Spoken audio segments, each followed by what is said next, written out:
আমরা লাস্ট উইকে দেখেছি একটা খাট্টা মিঠা সপ্তাহ গেছে, মানে সপ্তাহের প্রথমের দিকে ভালো একটা র্যালি দিয়েছিল প্রথম দিকে।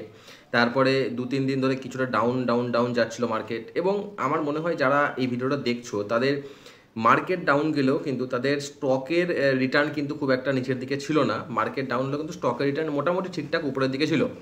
তো অ্যাকচুয়ালি এটার কারণ হচ্ছে, আমি যদি আমার পুরোনো ভিডিওগুলোকেও দেখে থাকো তো আমি বলেছিলাম যে এরপরে মানে 2025 সালে যেভাবে মার্কেট যাবে সেখানে মার্কেট ইন্ডেক্স যতটা মুভ করবে তার থেকে বেশি স্টক স্পেসিফিক হলে অনেক বেশি মুভ করা যাবে, কারণ কিছু কিছু সেক্টর সেখানে বুল হওয়ার চান্স আছে।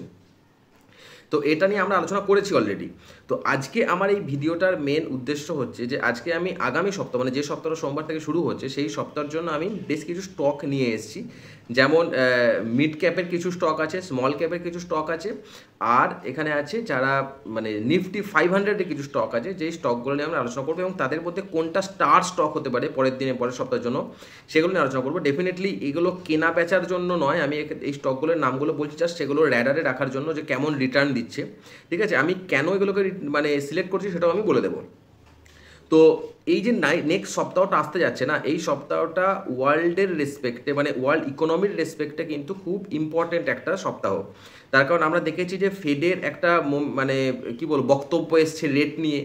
আচ্ছা, ইন্ডিয়া পাকিস্তানের মধ্যে যে যুদ্ধর সিচুয়েশন চলছিল সেটা অলমোস্ট খতম।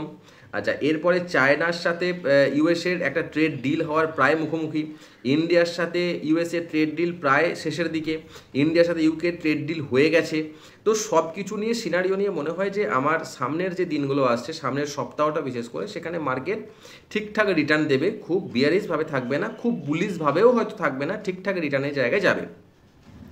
মার্কেট কিন্তু আপাতত এই সিচুয়েশনে দাঁড়িয়ে বুল রানের দিকেই যাবে, সন্দেহ নেই। ওকে, তো এবার আমি আসি স্টক স্পেসিফিক ব্যাপারগুলো। প্রথমে আমি নিফটি মিড ক্যাপ ইন্ডেক্সের দুটি স্টকের কথা বলবো মিড ক্যাপের। সেখানে ফার্স্ট হচ্ছে যে এসজেভিএন। তোমরা নিশ্চয়ই সবাই জানো এই নামটা, এবং এই স্টকটা পরের সপ্তাহে অবশ্যই তোমরা কিন্তু র্যাডারে রাখবে, কারণ এই স্টকটা কিন্তু পরের সপ্তাহে ভালো রিটার্ন দেওয়ার পসিবিলিটি আছে। অ্যাট প্রেজেন্ট দাম 104 টাকার কাছাকাছি দাঁড়িয়ে আছে। আগের সপ্তাহে 350% ভলিউম চেঞ্জ হয়েছে, this is very important. 350% volume change হয়েছে আগের সপ্তাহ, ভলিউম চেঞ্জ হয়েছে এবং রিটার্ন দিয়েছে 12%। তাহলে কোনো স্টককে আমি র্যাডারে কখন রাখতে বলবো? যখন তার ভলিউম চেঞ্জ এবং রিটার্ন এই দুটো যখন সিঙ্ক্রোনাইজ হবে, মানে ভলিউমও চেঞ্জ হচ্ছে, রিটার্নও বাড়ছে। তার মানে কি, লোকে পয়সা দিয়ে কিনছে বেশি, তার মানে সেই স্টকটা কিন্তু আরও আপট্রেন্ডে যাওয়ার পসিবিলিটি আছে। যদি আমরা এই ডিআইআই বলি, এফআইআই বা মিউচুয়াল ফান্ড হোল্ডিংগুলো বলি, তাহলে দেখবো যে লাস্ট 3টে মাস ধরে এর হোল্ডিং কিন্তু বেশ কিছুটা বেড়েছে, প্রায় 1%-এর উপরে অন অ্যান অ্যাভারেজ আমি যদি বলি, তাহলে কিন্তু এর ডিআইআই, এফআইআই এবং মিউচুয়াল ফান্ড হোল্ডিং বেড়েছে। কাজেই এই এসজেভিএনকে কিন্তু আমরা আমাদের র্যাডারে রাখতে পারি। পরের স্টক হচ্ছে যে প্রিমিয়ার ইঞ্জিনিয়ার। ঠিক আছে, প্রিমিয়ার ইঞ্জিনিয়ার এই স্টকটা স্টার দিয়ে রেখে দাও, এই স্টকটা আমাদের র্যাডারে অবশ্যই থাকবে। ঠিক আছে, অ্যাট প্রেজেন্টের মানে দাম চলছে 1126 টাকা। আগের সপ্তাহে আমরা ভলিউম চেঞ্জ দেখতে পেয়েছি 450%-এর ভলিউম চেঞ্জ, নিয়ার অ্যাবাউট 450%-এর ভলিউম চেঞ্জ, এবং রিটার্ন প্রায় 12%-এর কাছাকাছি। ঠিক আছে, এবং এরও ডিআইআই, এফআইআই যদি আমরা হোল্ডিং দেখি তো লাস্ট 3 মাসে আমরা দেখতে পাচ্ছি 0.5% অন অ্যান অ্যাভারেজ 0.5% ইনক্রিজ করেছে। তাহলে এক্ষেত্রেও সেম কথা, যে ভলিউম চেঞ্জ হচ্ছে, প্রাইস বাড়ছে, অ্যাজ ওয়েল অ্যাজ বড় বড় যারা হোল্ডার আছে, যারা বড় বড়ভাবে স্টক ইনভেস্ট করে, তারাও কিন্তু এখানে ইনভেস্ট করছে।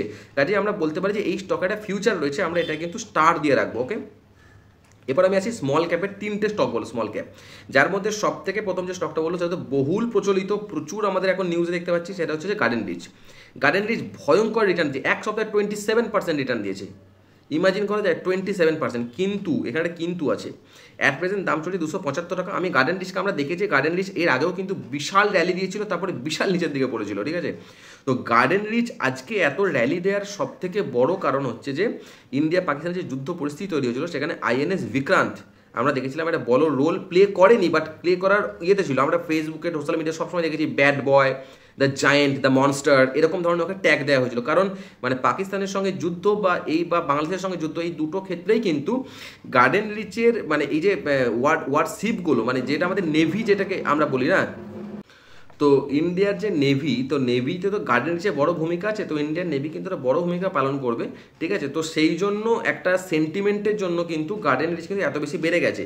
এখানে একটা কথা ইম্পর্টেন্ট, যে একটা স্টক যেটা 27% রিটার্ন দিচ্ছে, তার ভলিউম চেঞ্জ মাত্র 275%। ঠিক আছে, এটা কিন্তু সিঙ্ক্রোনাইজ করছে না 27%-এর সঙ্গে 275% ভলিউম চেঞ্জ কিন্তু সিঙ্ক্রোনাইজ করছে না, 1 নাম্বার। 2 নম্বর কথা, আমরা যদি ডিআইআই, এফআই এবং মিউচুয়াল ফান্ড হোল্ডিংগুলো দেখি লাস্ট 3 মাসে, তাহলে কিন্তু আমরা দেখবো না যে অ্যাজ সাচ কোনো চেঞ্জ হয়েছে। এই চেঞ্জটা লেস দ্যান 0.1%-এর কাছাকাছি। ঠিক আছে, কাজেই যদি আমাদের কেউ এখন মনে করে যে গার্ডেন রিচকে আমি ধরবো এবং আগামী 5-6 মাসের মধ্যে আমি ডবল টাকা পেয়ে যাবো বা 30%-40% রিটার্ন পেয়ে যাবো, আমার মনে হয় না যে এটার কোনো স্কোপ অ্যাট প্রেজেন্ট আছে। যদি হয় তো ওয়েল অ্যান্ড গুড, বাট সেটা কিন্তু অনেক বেশি রিস্কি হয়ে যাবে। তো গার্ডেন রিচকে কিন্তু আমি কখনোই, যদিও 27% রিটার্ন দিয়েছে, আমরা যদি দেখি যে সোমবারে মার্কেটে গার্ডেন রিচ একটা ভালো পজিশনে ওপেন আপ হচ্ছে, তো আমরা ইন্টারডের জন্য ধরতে পারি বা 2-3 দিনের জন্য ধরতে পারি। কিন্তু গার্ডেন রিচকে কিন্তু 1-1.5 সপ্তাহ ধরে হোল্ড করে রাখার মধ্যে আমি অ্যাটলিস্ট পক্ষপাতী নই। তার কারণ হচ্ছে যে ভলিউম চেঞ্জের সাথে রিটার্নের কোনো সিঙ্ক্রোনাইজেশন আমি দেখতে পাচ্ছি না, জাস্ট সেন্টিমেন্টে এটা কিন্তু হয়ে গেছে। ঠিক আছে, যে কোনো সময় এটা পড়তে পারে। এবার আছে ইরকন, IRCON। ঠিক আছে, এটা ইনফ্রাস্ট্রাকচার কোম্পানি, আমরা সবাই জানি, এর নাম আমরা শুনেছি। অ্যাট প্রেজেন্ট টাকা মানে দাম চলছে 188 টাকার কাছাকাছি। এর ইম্পর্টেন্ট কথা যেটা, সেটা হচ্ছে রিটার্ন দিয়েছে 19%-এর কাছাকাছি আগের সপ্তাহ, এবং ভলিউম চেঞ্জ 550%-এর কাছাকাছি। এইটা সিঙ্ক্রোনাইজেশন থাকছে, 90%-এর কাছাকাছি রিটার্ন দিচ্ছে এক সপ্তাহে, এবং 550%-এর কাছাকাছি ভলিউম চেঞ্জ পজিটিভের দিকে। ঠিক আছে, তো এটা কিন্তু আমরা ল্যাডারে রাখতে পারি, ডেফিনেটলি এটা আমরা ল্যাডারে রাখবো। এবং DII, FII, mutual fund holding যদি আমরা দেখি, তাহলে উল্লেখযোগ্য চেঞ্জ নেই গত 3 মাসে, কিন্তু মোটামুটি 0.2-0.25% মতো আমরা পজিটিভ চেঞ্জ দেখতে পাবো। Promoter holding same. কাজেই ইরকন কিন্তু মানে আমরা আশা করতে পারি যে ইরকন রেজাল্ট ভালো দিচ্ছে এবং ইরকন ভালো দিকে যাওয়ার একটা পসিবিলিটি রয়েছে, আমরা এটাকে ল্যাডারে রাখবো। তারপর যেটা আসছে সেটা হচ্ছে যে অ্যাফেন ইনফ্রাস্ট্রাকচার। ঠিক আছে, AFEAN, অ্যাফেন ইনফ্রাস্ট্রাকচার। ওকে, খুব নতুন কোম্পানি, খুব বেশি দিন লিস্টিং হয়নি। ঠিক আছে, এর 466 এখন প্রাইস চলছে। ওকে, তো এর যেটা মেন ইম্পর্টেন্ট কথা হচ্ছে ডিআইআই এবং এফআইআই মিউচুয়াল ফান্ড হোল্ডিং। আমি এই হোল্ডিংটাকে বারবার গুরুত্ব দিচ্ছি, তার কারণ হচ্ছে যে আমরা যে স্টকে ইনভেস্ট করতে যাচ্ছি, আমরা সেই স্টকটার গুণগত মান তো বিচার করবোই, তার সাথে আমরা দেখব যারা বড় বড় ইনভেস্টার, যারা এইটা নিয়েই সারাদিন বসে আছে, তারা এর গুণগত মান কতটা বিচার করছে। ঠিক আছে, তো সেই হিসাবে আমি দেখতে পাবো যে DII, FI mutual fund holding কিন্তু এই অ্যাফিনের কিন্তু প্রচুর হাই, প্রায় 1%-এর কাছাকাছি কিন্তু চেঞ্জ হচ্ছে লাস্ট 3 মাসে। কাজে এটাকে কিন্তু আমরা ডেফিনেটলি আমাদের র্যাডারে রাখবো। 466 টাকা এখন প্রাইস চলছে, ভলিউম চেঞ্জ হয়েছে আগের সপ্তাহে 270%, প্রাইসের রিটার্ন দিয়েছে প্রাইস 9.79, প্রায় 10%-এর কাছাকাছি কিন্তু প্রাইস আমরা দেখেছি এর রিটার্ন দিয়েছে। কাজে এটাকে আমরা র্যাডারে রাখবো। আমি অবশ্যই বলবো না যে এটা পরের সপ্তাহে ভালো রিটার্ন দেবে, তবে আমার মতে এটাকে পরের সপ্তাহে ভালো রিটার্ন দেওয়ার পসিবিলিটি রয়েছে। ঠিক আছে, এবং প্রাইস আরও ইনক্রিজ করা, ভলিউম পার্সেন্টেজ আরও ইনক্রিজ করার পসিবিলিটি রয়েছে। ঠিক আছে, তো এটা গেল স্মল ক্যাপের যে স্টকগুলো বললাম সেগুলো। এবার আমি আসি নিফটি 500-এর র্যাডারের মধ্যে যে স্টকগুলো থাকছে, যেগুলো স্মল এবং মিড ক্যাপের মধ্যে পড়ছে না এবং সেটা নিফটি 50-এর মধ্যেও পড়ছে না। ঠিক আছে, এরকম স্টক হচ্ছে, ফার্স্ট হচ্ছে আমি বলবো যে ইন্ডিজেন একটা স্টক রয়েছে। ঠিক আছে, যার প্রাইস হচ্ছে 622 টাকা, 612 টাকায় অ্যাট প্রেজেন্ট।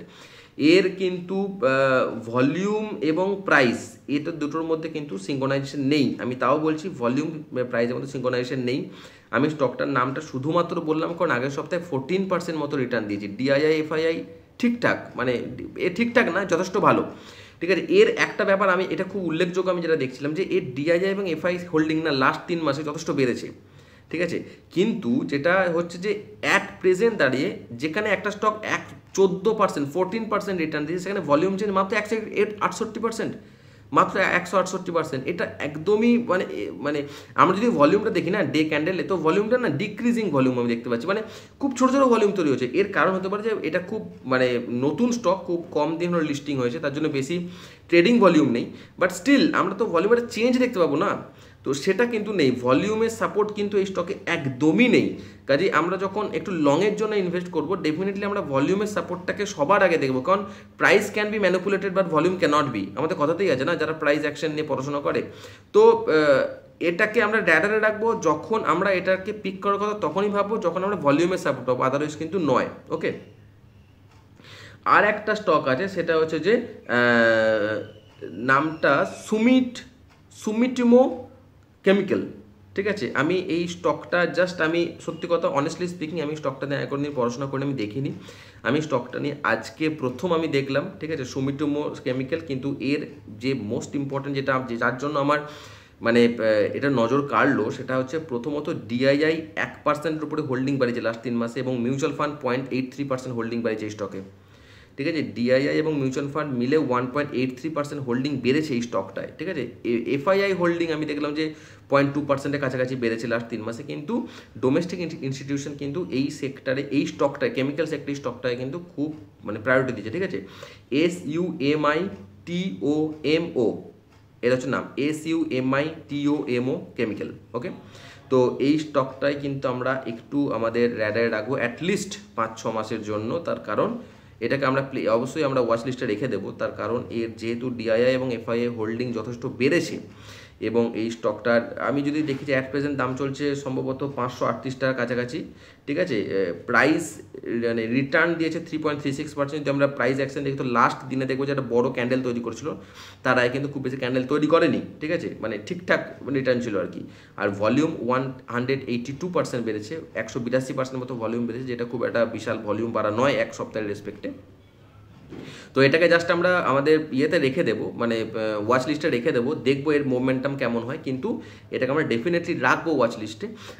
আর যে স্টকগুলো বললাম, তো আজকের জন্য আমি যদি বলি যে স্টার স্টক কোনগুলো, তাহলে ফার্স্ট আমি বলবো যে SJVN ফার্স্ট, যেটা স্টার স্টক হিসেবে আমরা বলবো 1 নাম্বার। 2 নম্বর হচ্ছে প্রিমিয়ার ইঞ্জিনিয়ার, যেটাকে আমরা ডেফিনেটলি রাখবো।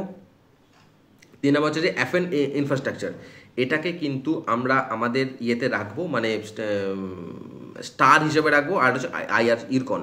ঠিক আছে, এই 4টে স্টককে কিন্তু আমরা আমাদের স্টার হিসেবে রাখবো, যাদেরকে আমরা রেগুলার মানে অ্যাটলিস্ট 1 সপ্তাহের জন্য আমরা রেগুলার ট্র্যাকে রাখবো, এবং যদি ভালো রিটার্ন পাই তো দ্যাট তো খুবই ভালো। ঠিক আছে, তো আজকের মতো এটুকুই, চলো নেক্সট ভিডিওতে আবার দেখা হচ্ছে।